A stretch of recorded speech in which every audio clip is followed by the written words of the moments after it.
Screen पे एक tweet देख रहे हैं, पीएम मोदी की एक ट्वीट जिसमें उन्होंने डोनाल्ड ट्रंप से बातचीत करी। उन्होंने ये भी कहा कि भारत और अमेरिका साथ मिलकर काम करते रहेंगे। लेकिन इस बीच डोनाल्ड ट्रंप और अमेरिका की तरफ से कई सारी चीजें देखने को मिल रहा है। क्या है पैक्स? और ये अमेरिका का एक नया ग्रुप है जिसमें क्या भारत शामिल है, जानेंगे। जियोपॉलिटिक्स में बहुत कुछ चल रहा है, हमेशा की तरह वर्ल्ड मिरर के इस एपिसोड में जानने को मिलेगा बहुत कुछ। आइए जानते हैं इन खबरों को विस्तार से। अमेरिकी टीम जिसने यहाँ 2 दिन बातचीत की और इस बातचीत के बाद ये टीम घर चली गई है। वैसे आपको बता दूं, इस टीम की जो बातचीत रही है उसे बताया जा रहा है कि काफी हद तक सफल है, जैसा कि इनके प्रवक्ता ने साफ साफ कहा है। ये भी देखा जा रहा है कि किसी ट्रेड का पहला, अगर ये भी देखा जा रहा है कि अगर ये डील फाइनल होती है तो इसका पहला स्टेप ये है कि जो एक्स्ट्रा 25% टैरिफ लगाया गया है भारत के ऊपर उसे हटा लिया जाए। वैसे तो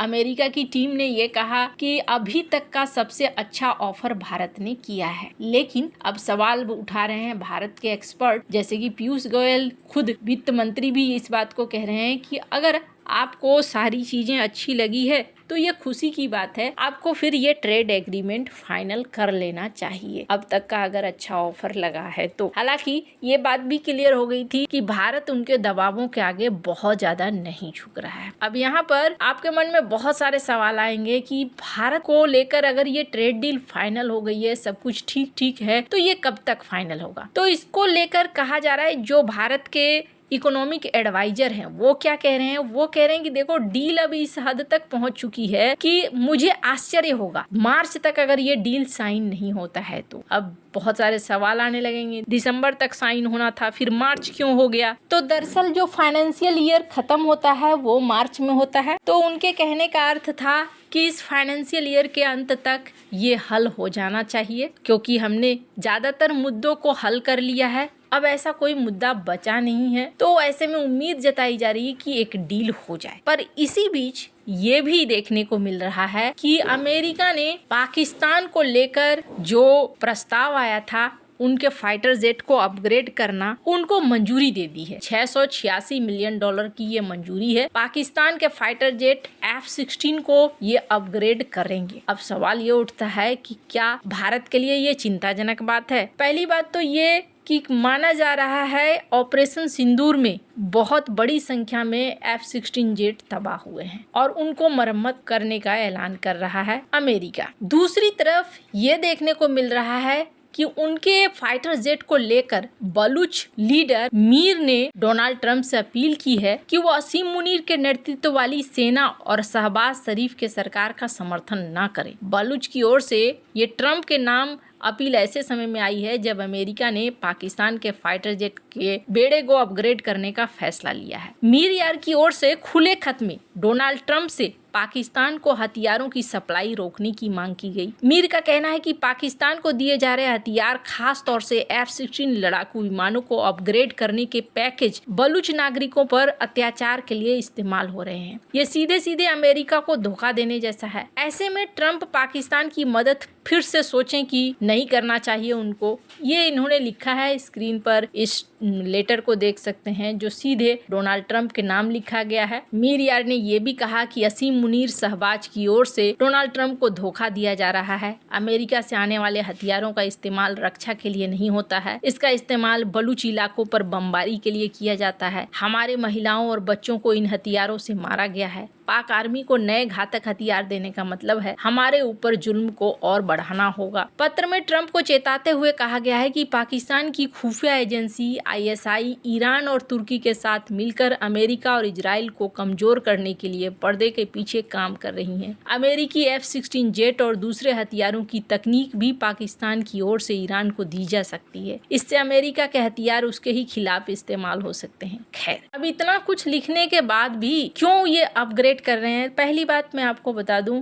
कि ये जो अपग्रेडेशन है ना, ये काफी लंबे समय से चलता आया है। बाइडेन के कार्यकाल में भी हुआ था और अब ये ट्रंप के कार्यकाल में भी हो रहा है। दूसरी बड़ी चीज ये है कि ये अमेरिका का अभी डोनाल्ड ट्रंप का एक तरीका भी है। डोनाल्ड ट्रंप बिजनेसमैन है और वो अपनी छवि बनाना चाहते हैं डील मेकर के तौर पर, कि ऐसी कोई डील नहीं है जिसको मैं तोड़ नहीं सकता हूँ, जिसे मैं कर नहीं सकता हूँ। अभी भारत के साथ डिफेंस समझौते, खास तौर पे F-35 भारत को बेचना चाहता है अमेरिका, और F-35 को लेकर जेडी वेंस से लेकर हर किसी ने, डोनाल्ड ट्रंप ने भी ऐलान किया था, आपको याद होगा। तो ऐसे में भारत जब F-35 के लिए तैयार नहीं हो रहा है तो भारत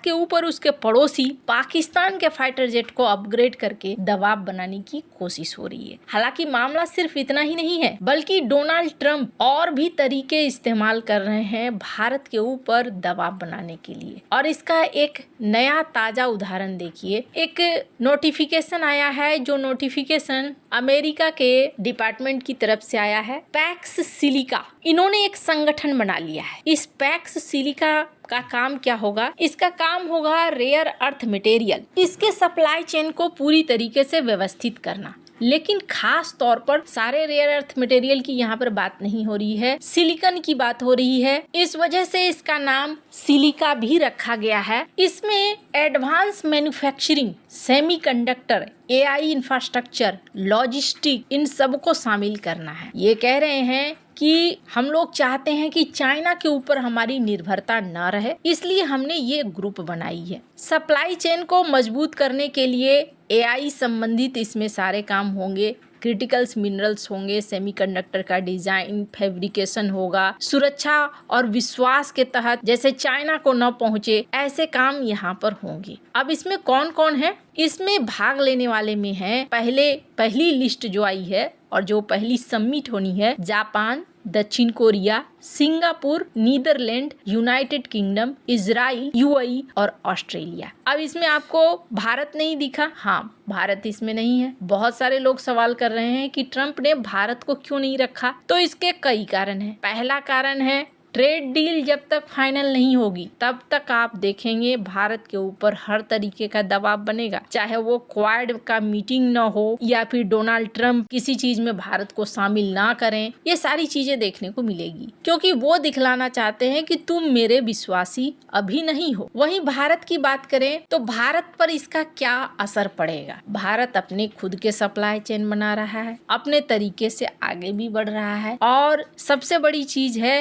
कि भारत ना चाइना के खिलाफ किसी गठबंधन में शामिल नहीं होना चाहता है। ये बात एक बार को सुनकर अजीब लगेगा, लेकिन भारत इस वक्त किसी से लड़ना नहीं चाहता है। भारत किसी के बंदूक के लिए अपना कंधा नहीं देना चाहता है, क्योंकि ये चीज बहुत गलत होती है। इसमें यूक्रेन जैसा हाल हो जाता है। अगर लड़ाई होगी तो सीधी दो देशों की लड़ाई होगी, किसी तीसरे के लिए हम कंधा क्यों बने। वैसे आपको क्या लगता है? इन सब मामले में आपकी क्या राय है? कमेंट कर जरूर बताएं। जल्द मिलते हैं अगले वीडियो में नई खबर के साथ।